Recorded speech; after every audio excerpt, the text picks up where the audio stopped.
greatly missing. Honourable speaker महोदय, last week में मैं ईरान प्रधानमंत्री जी ने मुझे भेजा था, इसलिए नहीं था उसमें, तो वहाँ के प्रेसिडेंट के ओथ सेरेमनी के लिए, उसके लिए मैं क्षमा प्रार्थी हूँ। पर एक इम्पॉर्टेंट चीज़ है सर कि ये this subject is only related with the ring road of Anantapur in Andhra Pradesh, but honourable ji asking me about the road in West Bengal. My request to him, I don't have the details about that project. After this question hour, my time is restricted for only member of parliaments. I am in my office and officers are there. Please come. I will try to resolve your issue and I will find out the option. Shri Sher Singh गुबाया। Sir, मैं मेरे parliament हल्का फिरोजपुर च एक project 8-10 साल पहला पास होया सी, हरी के तो फाइल का डिफेंस रोड। सर 10 साल हम देख रहे हैं कि वो अजय तक चालू नहीं हो सका। मैं मंत्री जी से जानना चाहता कि वो जो डिफेंस रोड है जितो अमृतसर तो सारा जो कनक चौर का जो कांडला तक 1500 किलोमीटर का रास्ता जो इस रोड पे चलते हैं और इतना ट्रैफिक है कि बहुत ही माड़ी हालत होती है जब, तो उसका कब तक वो जो है रोड बन जाएगा, ये मैं जानना चाहता हूँ। सम्मानीय स्पीकर महोदय, ये जो बता रहे हैं मेरी जानकारी से वो रोड नेशनल हाईवे नहीं है, वो स्टेट हाईवे है। फिर भी वो बता रहे हैं, मैं अभी मेरे पास उसकी इंफॉर्मेशन नहीं है और मैं उसको जांच करूंगा। अगर हमारा रोड होगा तो उसके ऊपर उनके साथ चर्चा करके जो भी आवश्यक है वो उपाय योजना की जाएगी। Question number 245 Shri Anurag Singh Thakur. Sir, question number 245 माननीय मंत्री जी सदन पटल पर दे दिए गए हैं महोदय। माननीय सदस्य। धन्यवाद अध्यक्ष जी। आपके माध्यम से मंत्री जी को बताना चाहूँगा कि केवल मैं नहीं, पूरा सदन ही उनका कायल है जिस तरीके से वो काम करते हैं, और काश अगर बाकी मंत्री भी ऐसे ही हों तो देश का उद्धार हो जाए।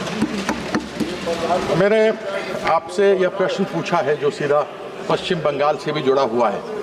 आपसे मैं भेंट कर लिया था लेकिन रिकॉर्ड पे प्रश्न पूछ रहा हूँ, आपका धन्यवाद कर रहा हूँ। मेरे क्षेत्र में 2 ऐसी जगह हैं जहाँ पर व्हीकल अंडरपास और पब्लिक अंडरपास की आवश्यकता है। माननीय मंत्री से जानना चाहता हूँ कि क्या तेजगंज में चिल्ड्रन वेलफेयर सोसाइटी की तरफ से जिस समय स्वर्णिम चतुर्भुज अटल जी के समय में यहाँ पर तय हुआ था तब से चिट्ठी लिखी जा रही है और लिखी जा रही है उस अंडरपास के लिए, तो आपके पास क्या उसकी सूचना है? यदि है तो क्या आप जानते हैं कि वहाँ पर हाई स्कूल, वहाँ पर अस्पताल सब कुछ है और वर्धमान शहर के लोग के बच्चे वहीं पर जाकर पढ़ते हैं, उसको कुछ बनाने की आपके ओर से योजना है जिसकी मैंने आपके सामने एक बार पहले अनुरोध किया। सम्मानीय स्पीकर महोदय, अभी तक देश में 2252 अंडरपासेस और 1184 ओवरपासेस अभी तक बनाए गए हैं। इन्होंने जिसका उल्लेख किया उसकी चर्चा उन्होंने मुझसे की है।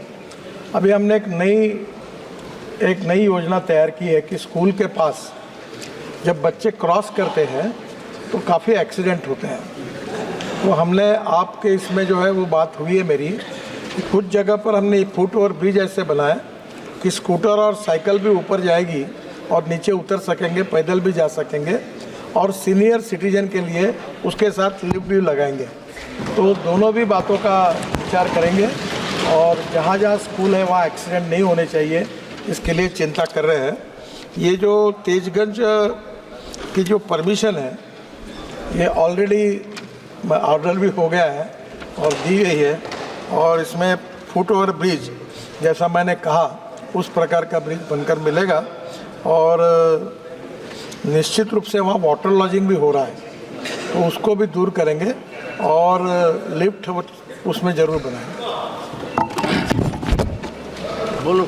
आपका तो मुझे मालूम था कि आपने 24 घंटे के अंदर ही किया। दूसरा अध्यक्ष जी, आपके माध्यम से सप्लीमेंट्री जानना चाहूँगा कि भाषा पोल करके एक जगह है जहाँ पर लगभग एक तरफ 15 पंचायत पड़ते हैं, 1000 एकड़ ज़मीन सड़क के दूसरी तरफ पड़ती है, और वहाँ पर क्या अगर 100 या 200 मीटर आगे पीछे किया जाए तो अंडरपास बन सकता है जिससे किसान जाकर अपनी खेती कर सकें?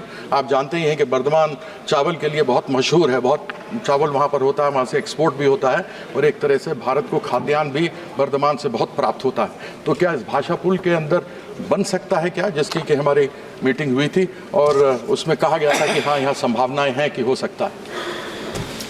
सम्माननीय स्पीकर महोदय, इसका डिटेल मेरे पास नहीं है, पर जब मैं हमारे प्रशासन को, ऑफिसर्स को यही कहता हूँ कि जब कोई मेंबर ऑफ पार्लियामेंट हमारे पास समस्या लेके आता है तो उसको सीरियसली लो।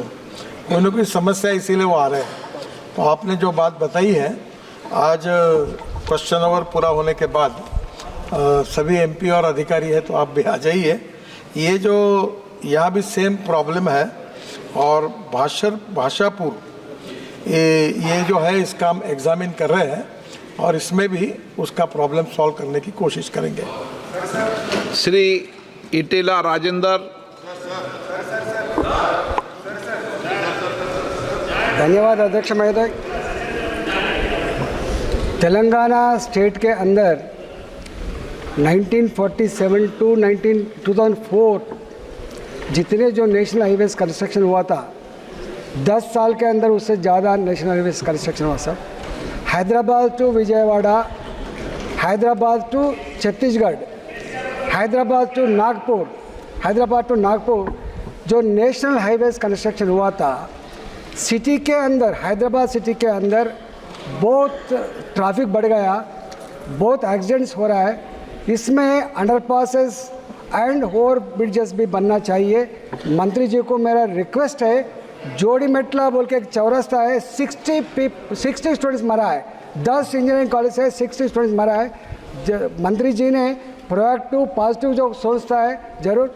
हमारा जो विजयवाड़ा नेशनल हाईवे पे के पास 2 ओवर ब्रिजेस के बारे में एंड छत्तीसगढ़ के जो नेशनल हाईवे ये 1-2 ओवर ब्रिजेस के बारे में जो कोम्पल्ली से लेके नागपुर तक जो बना रहा है उसमें एक मेट्रो रेलवे बनाने का भी है, वो अभी ब्रिज बना रहे सब, 2 कोऑर्डिनेट करके बनाए तो चीफ में बढ़ता बोल के जो कोम्पल्ली हाईवे पे मेडचल तक जो मेट्रो रेल बनाने का है वो भी चलो लिंक करके बनाए तो अच्छा है बोल के मेरा रिक्वेस्ट है सर। Thank you. माननीय स्पीकर महोदय, मुझे आपसे संरक्षण चाहिए। मैं जवाब देने की कोशिश करता हूं पर विषय एक रहता है और पूरे देश के विषय सवाल पूछेंगे, हजारों करोड़ बन रहे, सबके तो डिटेल्स मेरे पास नहीं है। पर हैदराबाद रिंग रोड जो है वो 17,000 करोड़ रुपए का रोड हमने मंजूर किया है। जब टीआरएस की सरकार थी तो उन्होंने कहा कि ये काम हम करेंगे और 50% लैंड एक्विजिशन का पैसा देंगे। बाद में मुझे नए मुख्यमंत्री भी मिले थे, उनसे भी चर्चा हुई है, हमने वो काम उनको दिया है। उन्होंने लैंड एक्विजिशन पूरा करने के बाद हैदराबाद का नया रिंग रोड हम बनाएंगे। जहाँ तक ये जो विजयवाड़ा से लेकर हैदराबाद का रोड है, ये एयरपोर्ट वाली जो कंपनी उनको मिला है, काफ़ी डिस्प्यूट्स है और इसमें काफ़ी एक्सीडेंट होते हैं। वहाँ अभी जो पूर्व सांसद थे और अभी पीडब्ल्यू मिनिस्टर बने, वो भी इसके लिए काफ़ी बार आए और उस रोड पर हमने उनके साथ चर्चा भी की। उन्होंने NHAI पर केसेस डाली है, NHAI ने उनके ऊपर डाली है। मामले में आर्बिट्रेशन, हाई कोर्ट, ये सब मामले में वो लटका हुआ है।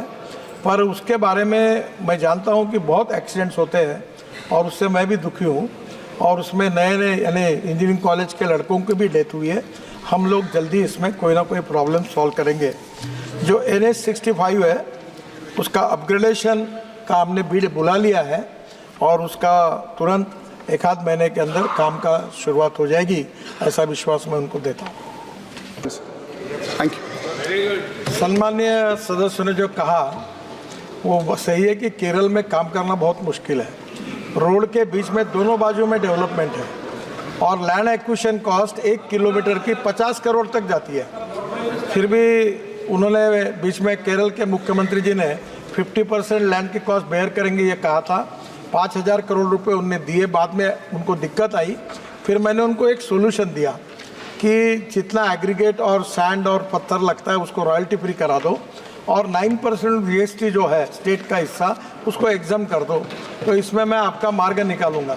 उनका वो पत्र अभी आया है और उसके आधार पर हम वो भी काम कर रहे हैं, क्योंकि केरल में रोड बनाना आवश्यक है। जो इन्होंने कहा है उसको मैं जांच लूँगा, और लैंड एक्विजिशन लेना तो बहुत ही डिफ़िकल्ट है, पर ये एलिवेटेड रोड को वेरीफाई करेंगे।